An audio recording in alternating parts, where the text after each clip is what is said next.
लोकसभा निवडणूक आटोपली। 4 महिन्यात महाराष्ट्रात विधानसभा निवडणूक आहे। लोकसभेच्या परफॉर्मन्सवर विधानसभेची गणितं अवलंबून असतात। महायुतीला 40+ जागा मिळण्याचा विश्वास होता, मात्र कुठेतरी माशी शिंकली, नियोजन फसले। तिकडे महाविकास आघाडीला दणदणीत यश मिळाले, भाजपची दाणादाण झाली। समोर विधानसभा असल्यानं डागडुजी करावी लागणार आहे। यातच विधिमंडळाच्या पावसाळी अधिवेशनात राज्याचा पूर्ण अर्थसंकल्प अर्थमंत्री अजित पवार यांनी मांडला। लोकसभेत विजयासाठी केलेले नियोजन उसवलं।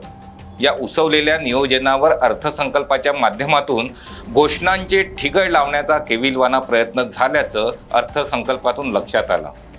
नमस्कार, मी आनंद आंबेकर। देशोन्नती न्यूज या यूट्यूब चॅनलवरील चौफेरच्या नव्या भागात आपलं स्वागत आहे। राज्यात सध्या महायुतीची अवस्था वाईट असल्याची चर्चा आहे।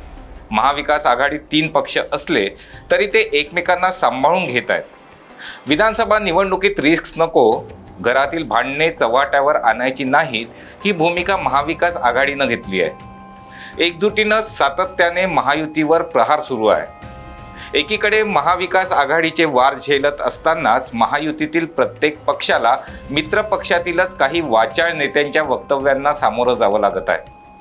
अजित पवार गटाचे आमदार अमोल मिटकरी यांची फटकेबाजी थांबण्याचे नाव घेत नाही। जागा वाटपावरून सध्या महायुतीत चांगलीच झुंपली आहे।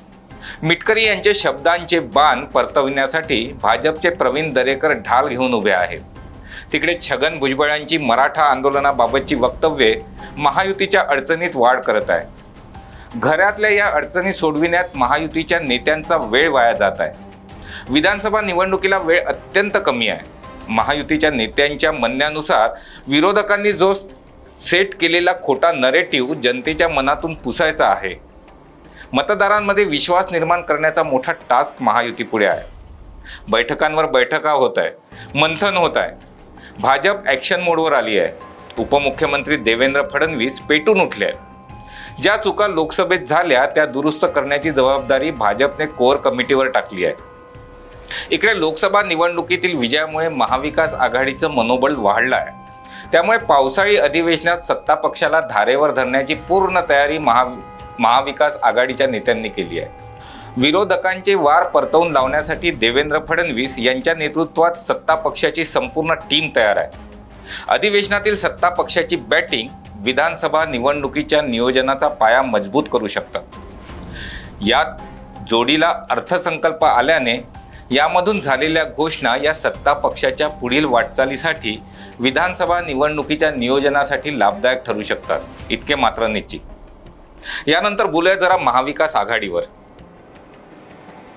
महाविकास आघाडीचं घोडं चांगलंच पळत आहे, पण या आघाडीतील नेत्यांना उद्धव बाळासाहेब ठाकरे शिवसेना पक्षाचे खासदार संजय राऊत यांची चिंता आहे। भाजप शिवसेनेची गेल्या अनेक वर्षांची युती तुटण्यास खासदार संजय राऊत यांना जबाबदार धरलं जातं।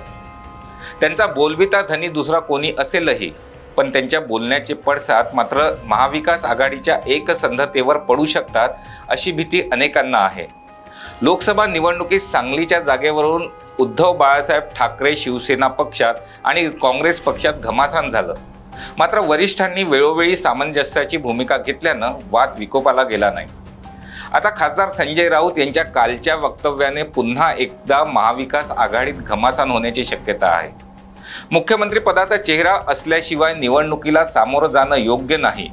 लोकसभा निवडणुकीत उद्धव ठाकरे यांनी घेतलेली मेहनत संपूर्ण राज्याला माहिती आहे। महाविकास आघाडीच्या शासनकाळात जनतेनं त्यांचं काम बघितलं आहे। त्यामुळे महाविकास आघाडीकडून उद्धव ठाकरे हा मुख्यमंत्री पदाचा चेहरा असावा हे वक्तव्य करून राऊतांनी खळबळ उडवून दिलेली आहे। आघाडीत मिठाचा खडा पाडण्यासाठी हे एक वक्तव्य पुरेसं असू शकतं। यावर ज्या प्रतिक्रिया उमटायच्या त्या उमटल्या, पण या निमित्तानं एक कुजबूज मात्र सुरू झाली आहे। खासदार संजय राऊतांना आता कोणीतरी आवर घालायला हवा। चालू घडामोडींवरील विश्लेषण आणि राजकारणातील घडामोडी ऐकण्यासाठी देशोन्नती न्यूज चॅनलला आजच सबस्क्राईब करा। आजचा व्हिडिओ आवडला असेल तर लाईक करा, शेअर करा। बघत रहा देशोन्नती न्यूज। धन्यवाद।